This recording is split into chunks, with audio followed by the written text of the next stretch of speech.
Ẹ káàsán, ẹ káàárọ̀, ibikíbi tí fídíò yìí bá ti bá yín, mo kí yín, ẹ kú iṣẹ́, ṣe dáadáa ni. Ọlọ́run á jẹ́ kí gbogbo àwa tá a wà ní òkè òkun ká kéré oko délé o. Ọ̀rọ̀ mi ò ní fi bẹ́ẹ̀ pọ̀ lálẹ́ yìí nítorí pé àpò ọ̀rọ̀ ni kò kún agbọ̀n. Ṣùgbọ́n nǹkan tó jẹ́ kí n ṣe fídíò yìí, the reason why I came out this evening is to just lend my own voice and like àìsínbẹ̀ láì dá sí, just to lend my own voice to let people know that kárìn kápọ̀ yíyẹ ló ń yẹ ni, àti pé gbogbo bí nǹkan ṣe rí lásìkò tá a wà yìí kò gbọ́dọ̀ sí nípa orílẹ̀-èdè wa ni ò nípa Nàìjíríà. Kò séèyàn kankan tó yẹ kó máa sọ pé kò kàn mí. Bóyá ìwọ ò bá síbẹ̀, àwọn tó fi sílé ńkọ́, àwọn bàbá wa, àwọn ìyá wa, àwọn ẹ̀gbọ́n, àwọn àbúrò, àwọn cousins, all our extended families are there, and there's no how tá a máa sọ pé kò kàn wá. So nípa rally tí ó ń bọ̀ ní 3rd of July, òun ni mo ní kémi náà kí n sọ ìwọ̀nba nǹkan tí mo lè sọ fún àwọn ọmọ káàárọ̀ oòjíire, nítorí pé ọ̀pọ̀lọpọ̀ awuyewuye là ń gbọ́ here and there. There are so many things being said and kò fìyàn lọ́kàn balẹ̀. And looking at the whole scene, you'll find out that gbogbo nǹkan kò jẹ́ kọ́kàn èèyàn balẹ̀, so to say. And at the end of the day, I just feel like saying something to all our brothers in Lagos and in Yoruba land as a whole.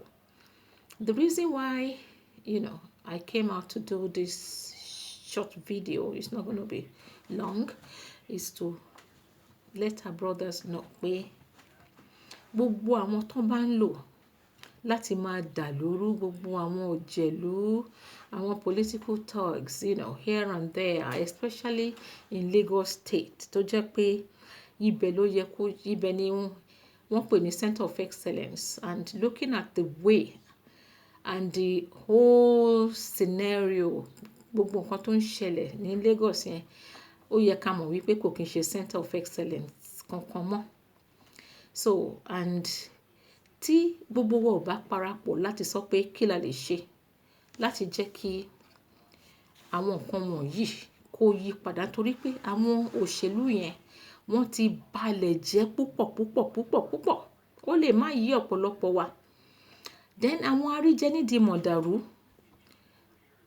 àwọn náà wọ́n pọ̀, torí pé wọn ò fẹ́ pé ibi tán ti ń jẹ, tán ti ń mu, tán ti rò pé àwọn ń ṣọmọlúwàbí, àwọn ń live life, ó pọ̀ púpọ̀. And at the end of the day, it's like we are not really getting it, because awuyewuye ẹja ń bì báyìí lọ́hùn-ún, eléyìí sọ tiẹ̀, tọ̀hún sọ tiẹ̀, wọ́n ń lérí síra wọn and all that. Gbogbo àwọn tó jáde tán jìjàgbara fún ilẹ̀ Yorùbá, wọn kì í ṣe pé wọ́n kú lórí, and a lot of them Ọlọ́run ti kẹ́ wọn, wọ́n ń rí jẹ, wọ́n ń rí mu. But ohun tó yàyàn lẹ́nu, tó ṣe mí láàánú ni wípé àwọn tó ń torí ẹ̀ gbà àwẹ̀, àwọn ni wọ́n ń jẹ ọ̀sán. Ìyẹn ńkọ́, àwọn náà ń jẹ ọ̀sán, because at the end of the day, looking at all the guys and girls tó jẹ́ wípé in Lagos State alone, few people la lè sọ pé bóyá wọ́n really wà ní ìlànà tó yẹ kí ọmọlúàbí tá à ń sọ pé Yorùbá jẹ́. Díẹ̀ nínú wọn ló wà lójú ọ̀nà yẹn, because gbogbo nǹkan kì í ṣe pé ìlú yẹn àbí state yẹn ó ti dàrú àbóríru dúrúdú, but àwọn èèyàn tó wà ń bẹ̀, àwọn politicians tẹ́ ẹ̀ bá mọ̀, wọ́n ti devalue yín. and these people tí wọ́n devalue àwọn náà ni wọ́n ṣì ń lò gẹ́gẹ́ bí ohun èlò láti make sure wípé state yẹn remain, especially Yoruba race, pé wọ́n remain the same. For how long are we going to do this? For how long are you going to be, be pushed around, be devalued as a human being to be at the beck and call of politicians to go and carry out dirty deals, dirty businesses, dirty errands? One thing tó wà sure ni pé kò sí nǹkan tí mo fẹ́ sọ́nsìn tó jẹ́ tuntun. People have talked, wọ́n ti bẹ̀bẹ̀, wọ́n ti jà, wọ́n ti ṣe everything, but it seems as if we are not getting it. Bí ìgbà tó yẹ pé àfiṣe ni ọ̀rọ̀ àwa Yorùbá jẹ́. But gbogbo àwọn tó wá láti ilé ire wọ́n mọ̀ wípé wọ́n dẹ̀ ní good conscience. If you have a clear conscience, if your conscience is clear, and if you have a good conscience, ẹ mọ̀ pé bí Nàìjíríà ṣe rí kò dáa. Ẹ dẹ̀ mọ̀ wípé àfiná sórí òrùlé sùn ni, and it's a bomb that is waiting to blow everybody off, whether we like it or not, if care is not taken. For most of you that are going about saying àwọn politicians kan ti gbówó fún yín, owó tẹ̀ ní ná tán, owó tó jẹ́ pé tíkú bá dé tì mí inú yín bá wọ yàrá tí ò bá jí mọ́, bóyá ó dẹ̀ wọn á kó sínú pósí ẹ̀, wọn á lọ máa ná lọ ní ọ̀run àpáàdì tẹ́ bá débẹ̀. I don't understand, but the fact still remains wípé gbogbo ẹ̀dá tó bá wà nídìí ibi ṣíṣe láyé yìí, ibi ló máa kẹ́yìn ẹ̀ o, because gbogbo ọwọ́ tó bá gbé ibi tó bá gbére ó máa jábọ́ ni. Everybody ń sọ lọ́tún, wọ́n ń sọ lósì, àwọn kan sì ń lérí pé kò ní ṣeé ṣe nítorí pé kí ni ẹ fẹ́ káwọn politicians kan fún yín lówó, ẹ̀yin náà fẹ́ live large, just like everybody ń kọ́ ọmọ lọ́lọ́ òyìnbó, so iṣẹ́ ọmọ ọ̀tá pé and all that. Ẹ mọ̀ bẹ́ẹ̀ ṣe pọ̀ tó, ṣé ẹ mọ̀ bẹ́ẹ̀ ṣe pọ̀ tó? 98% of you, of the youth, all the guys and girls, some girls, ẹ wo bẹ́ẹ̀ ṣe rí, wọ́n ti bà so many things jẹ́. Èmi drop out láti school, èmi ò tiẹ̀ lọ rárá, and gbogbo yín bẹ́ẹ̀ ṣe pọ̀ tó yẹn, gbogbo àwọn ọmọ ọ̀tá yẹn náà ni wọ́n fẹ́ pé kí nǹkan rere kó ṣeé ṣe, because wọ́n ti feel wípé owó bẹ́ẹ̀ ṣe ń lọ èèyàn lọ́wọ́ gbà lọ́tún lósì yẹn, òun náà lè máa fi live, àbí eventually one big politician, one thief, one wicked elder á kàn déédéé pick yín, and before we know it, ẹ̀yin náà live large, àwọn ọmọ yín náà wà l'America and all that. It's not going to happen. Ẹ ti pọ̀ jù, ẹ pọ̀ jù àwọn politicians, àwọn ìka politicians tó gbé yín tó sọ destiny yín tó turn it upside down. You are too much. You are too many. So come to think of it, pẹ̀lú gbogbo pé ẹ fẹ́ máa ṣọmọ ọ̀tá, okay, ẹ ti ń ṣọmọ ọ̀tá, ibẹ̀ lẹ ti ń jẹ, ibẹ̀ lẹ ti ń rí mu, ibẹ̀ lẹ ti ń fáwọn ìyàwó tẹ́ ti ń tọ́jú àwọn ọmọ yín and all that. When you look at the percentage of all the omotas, all the agberos, all the hired, whatever they are hiring you to do against the rest of us in that country, how many politicians, àwọn tó ń ba ìlú jẹ́, tó ba Nàìjíríà jẹ́, tó ba Èkó jẹ́, mélòó ni wọ́n tán fẹ́ háyà gbogbo yín tẹ́yìn náà fẹ́ di big shot nínú agbo ìbàjẹ́ yín, agbo àgbèrò, agbo àwọn I don't even know what to say. Torí ẹ̀ gbogbo àwọn tó fi ilé àtọ̀nà wọn sílẹ̀ tán ní pé wọ́n fẹ́ kí Nàìjíríà dà, kí gbogbo àwọn tán borí wọn jẹ́, kí Ọlọ́run kó lè tú ìṣẹ̀dá wọn ṣe, káwọn náà lè jẹ́ èèyàn.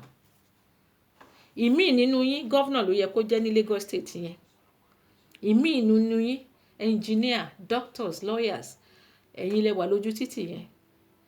Wọ́n máa sọ̀rọ̀, bàbá mi, kíní kan, ìkòkò bàbá àṣàsàn, ìkòkò, ó wà disgraceful, ó wà degrading.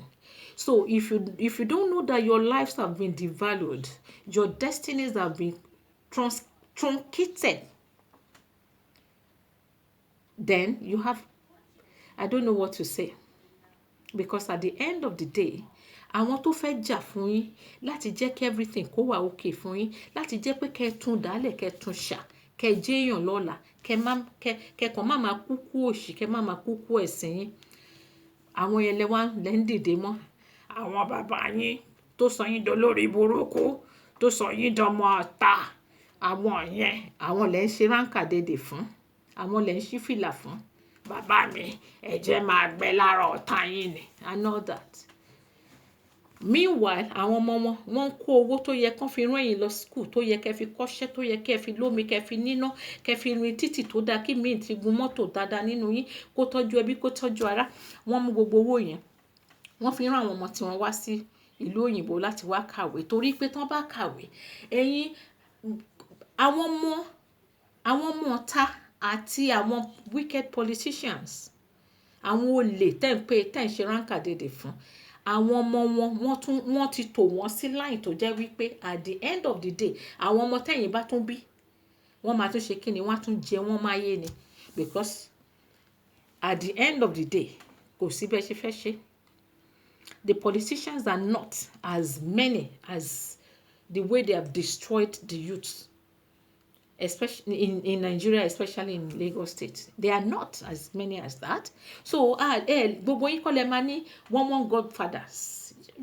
Because when you look at the ratio of the politicians to the youths, and the way they have destroyed, these youths, tó jẹ́ pé ẹ̀yin lẹ wá, ẹ̀yin lẹ ń da nǹkan rere rú, ẹ̀yin náà ṣe, torí pé kẹ́ má lè ṣe kíni, kẹ́ má lè challenge wọn ni. Kẹ́ má lè challenge wọn. They want you to be an underdog. All of you to remain the underdogs. Tó jẹ́ wípé gbogbo àwọn breadcrumbs tẹ́ ń jẹ yẹn, at the end of the day, àwọn ọmọ tẹ́yìn bá tún bí, àwọn náà máa tún lọ máa ṣe kíni, àwọn náà máa lọ ṣe alright, and they will continue where you left off, because your life yín òun làwọn ọmọ yín náà ń rí. Don't forget that the politicians are not as many as you people. So all of you, whatever whether you are Agbero, whether you are Oraisa, whether you are whatever they are sending you, whether you are Aya killer or ritual killer, whatever that you are being used to do, tán tẹ́ fi land síbi tí gbogbo yín wà yẹn. Àwọn ọmọ yín, they cannot, wọ́n lè learn from another environment. The home is the first school tí ọmọ tó máa ti kọ́kọ́ learn. Ẹ̀jẹ̀ máa gbẹ lára ẹ̀yin ọ̀tá wa ni, and all that. Those are the things that they're going to be doing. Àwọn ọmọ tí wọ́n tán fi owó Nàìjíríà kó wá, tán wá kàwé nílùú òyìnbó, lókè òkun, ní gbogbo àgbáyé, tán live large. Àwọn yẹn náà tún máa padà wá ní, because that's why they are still using you, so that ní lè rí nǹkan tó ń ṣe. Ṣèbí tán bá ti fún yín ní how many dollars, dẹ̀ wò pé alágbájá kan, àwọn tó ṣe ọmọ ọ̀tá ṣáájú yín, àwọn máa make owó, wọ́n káwọn ọmọ wọn lọ sílùú òyìnbó, wọ́n ṣe kinní kan. How many wicked godfathers ní gbogbo ẹ̀yin Agbero Lagos State alone lè kankan yín máa ní, bí àwọn tẹ́ ń wò wípé okay, at least eléyìí ṣọmọ ọ̀tá, ó dẹ̀ make gbogbo èèyàn mọ̀. Let me tell you, Nigeria is not going to remain the same. Whether àti ẹ̀ máa lọ ni, Yorùbá máa lọ. So a máa di ìlú tuntun. So ó better nísìn, àwọn tó ń ja ìjà agbára, tó ń fi orí àtọrùn ṣe omi ara àtẹ̀jẹ̀ ara wọn, tó ń náwó tán nára, wípé kẹ́yìn lè ní ọjọ́ ọ̀la, tẹ́ lọ ń dínkòkò mọ́, tẹ́ lọ ń plan fún. I'm really, really sorry for you, because number one, Ọlọ́run ò lè tì yín lẹ́yìn, torí pé Ọlọ́run ò sí lẹ́yìn àṣebàjẹ́. Gbogbo àwọn bàbá nígbẹ̀jọ́ yín, àwọn ìyá játijàti tí gbogbo yín gbọ́kànlé, àwọn bàbá rádaràda, àwọn bàbá àkà, àwọn àgbà òṣìkà, àwọn arógbogbò jẹ́, because wọ́n ti rí yín. They have seen a lot of you that you could make headways in life. Wọ́n dẹ̀ decide láti bàjẹ́. láti bà destiny yẹn jẹ́ pé títì ní kẹ́ máa sùn, igbó ògógóró ní kẹ́ máa mu káàkiri, kán dẹ̀ máa lò yín. Ẹ lè wà níbi táwọn ọmọ wọn bá wà, tó bá kọjá ńbẹ̀ ṣebí ẹ máa kúnlẹ̀, bàbá mi ṣá, ṣe báwọn kan tẹ̀ ń ṣe nìyẹn. Ẹ wá ń jókòó, ẹ ń plan àwọn tó fẹ́ dáṣọ bo ìhòhò yín, tó fẹ́ gbé yín dìde kúrò nínú ẹrọ̀fọ̀ pé kẹ́yìn náà jẹ́ èèyàn. Ẹ rò pé àwọn wicked politicians, ẹ rò pé wọ́n rán yín ni? Ẹ rò pé wọ́n rán yín? Let me tell you, wọ́n rán yín. Wọ́n rán yín rárá.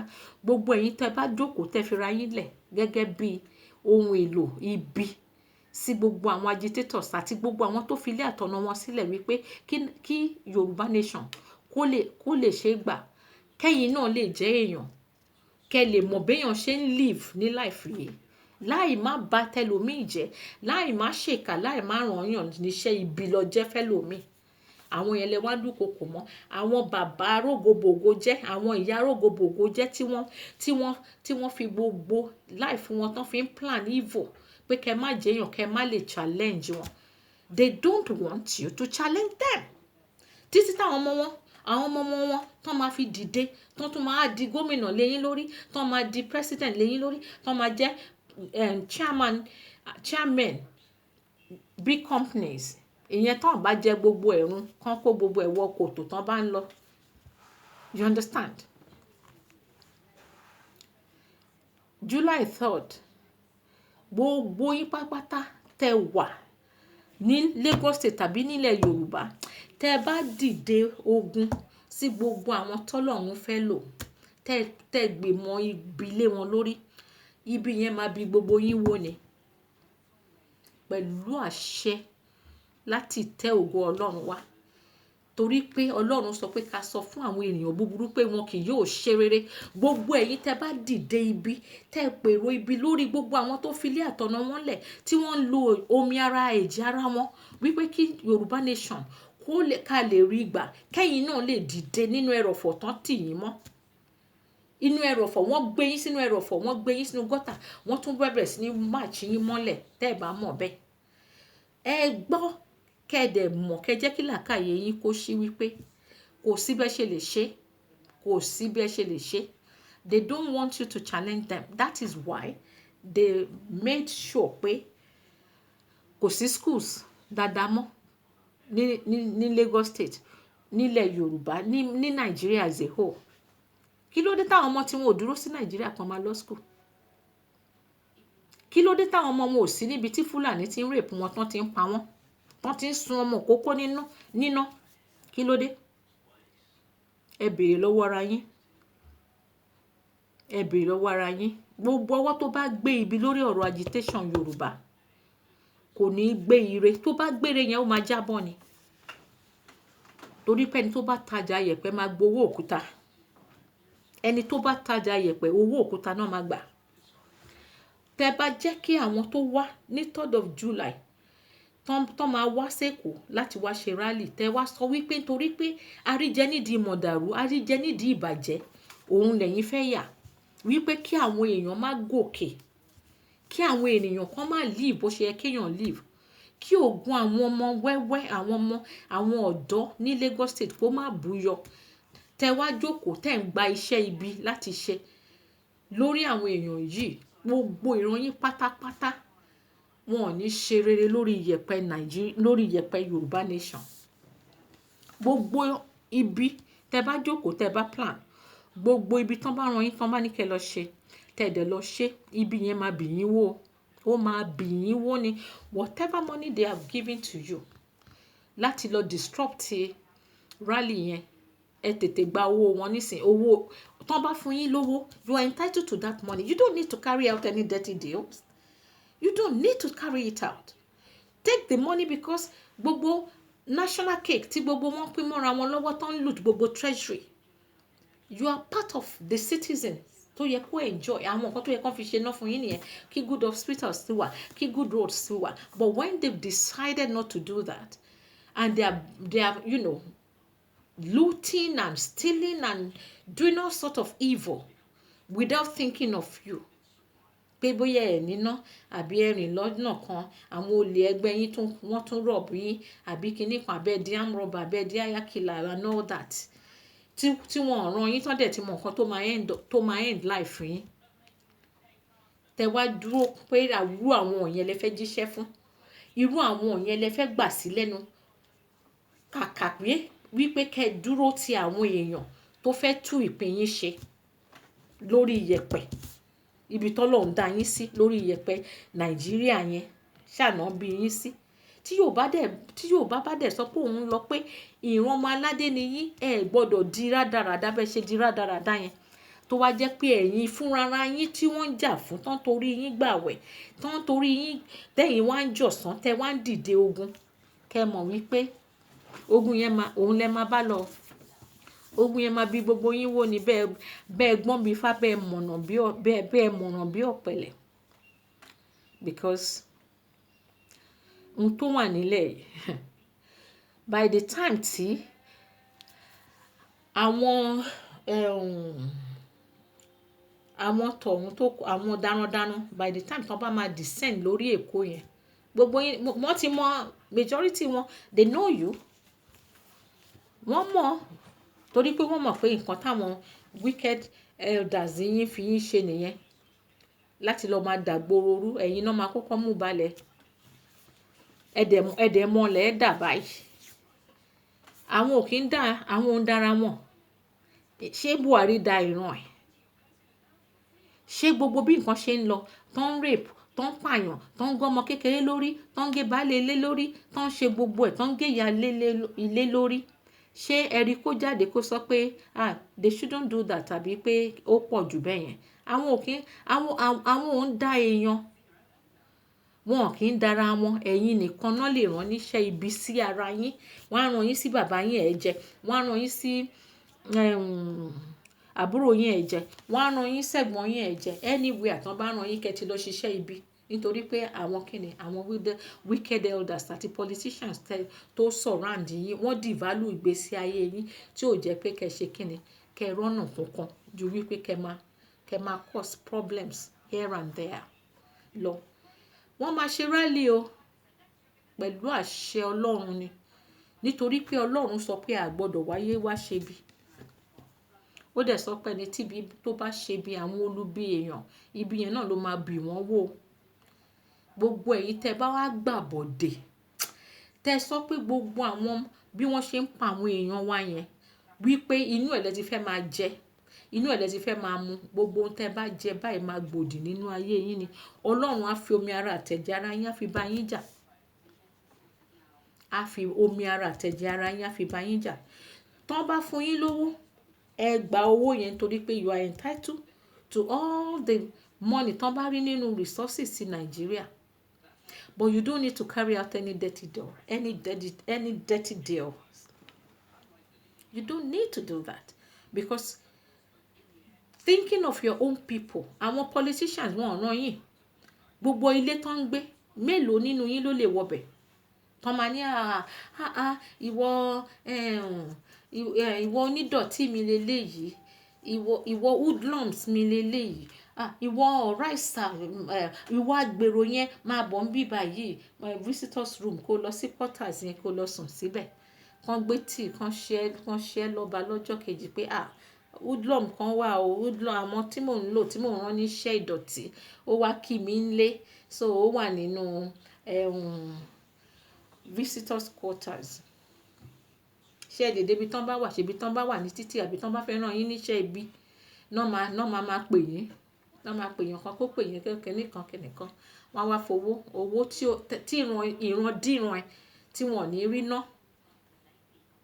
wọ́n wá fi lé yín lọ́wọ́ ẹ̀yin náà ẹ lọ ẹ mú gbó ẹ mú sìgá ẹ mú mọ́ pàrágà mọ́ gbogbo ẹ wá máa lọ kábàkábà ẹ lọ ṣàwọn èèyàn wa lọ́ṣẹ́ wọ́n wá dé wọ́n náà lọ ṣe aṣọ pé kẹ́yìn náà wọ̀ kẹ́ débẹ̀ kẹ́ ṣe kìnnì kẹ́ máa bẹ̀rẹ̀ sí ń da gbogbo bẹ̀rù ayé yín lẹ̀ ń dàrú gbogbo yín tẹ́ bá ti sọ pé Yorùbá kò ní lọ tó jẹ́ pé nínú ẹ̀ lẹ ti fẹ́ nínú dídàrú nínú mọ̀dàrú yẹn nínú gbogbo wàhálà táwọn èèyàn wá ń sá kíjokíjo wọn ò lè lọ sóko wọn ò lè lọ sódò wọn ò lè lọ sílé ìwé inú ẹ̀ lẹ ti fẹ́ máa ṣọlá ẹ lè ṣọlá nú ẹ̀ o ibi títí yín máa ti bàjẹ́ nìyẹn because these people àwọn òun da ìran tiwọn Buhari ò da ìran ẹ̀ òun ló sì jẹ́ kí Fúlàní kó sì wà lórí iyẹ̀pẹ̀ àwọn agbègbè míì tán fi surround gbogbo Èkó tán surround gbogbo abúlé wọ́n dẹ̀ ń dúró pé kí ni final order tẹ́ ẹ̀ bá gbọ́ final order they are waiting for the final order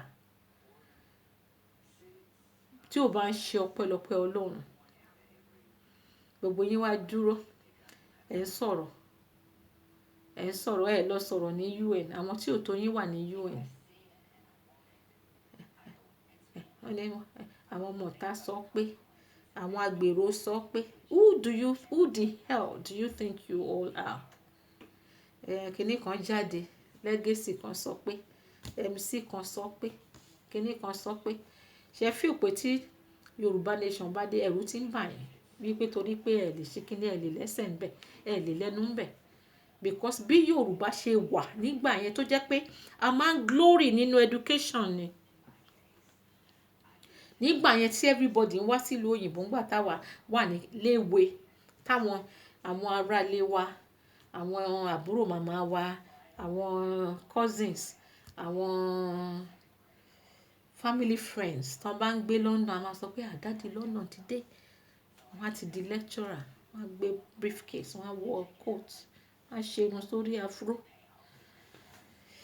àbí ẹ̀yin ò gbọ́ orin òbí ńgbà yẹn ìlú òyìnbó dára ọ̀rẹ́ mi ó dùn púpọ̀ àti gbọ́mọ lọ́wọ́ èkúrọ́ o kò máa kí ń ṣojú bọ̀rọ̀ ọ̀rẹ́ mi wá kàwé ẹ orí ẹ á fẹ́ ìdálù òtútù á mú ẹ ṣùgbọ́n o gbọ́dọ̀ kàwé ẹ orin tá a bá agbọ́n júbà orin yẹn ni òbé ló kọ́ because nígbà yẹn kí ni Yorùbá wá ń ṣe ń bíbà Yorùbá máa wá ń kàwé tán bá kàwé tán wá dá company sílẹ̀ tán bá ń kọjá tán bá ń mu kọfí ẹ máa wá dádì ìlú òyìnbó dádì London mọ́mì London everybody ṣe ní wọn nínú ẹbí nìyẹn kò wá ṣe ìlú òyìnbó tó di kíní téèyàn máa pààyàn lẹ́kọ̀ọ́ tá wá sá sí London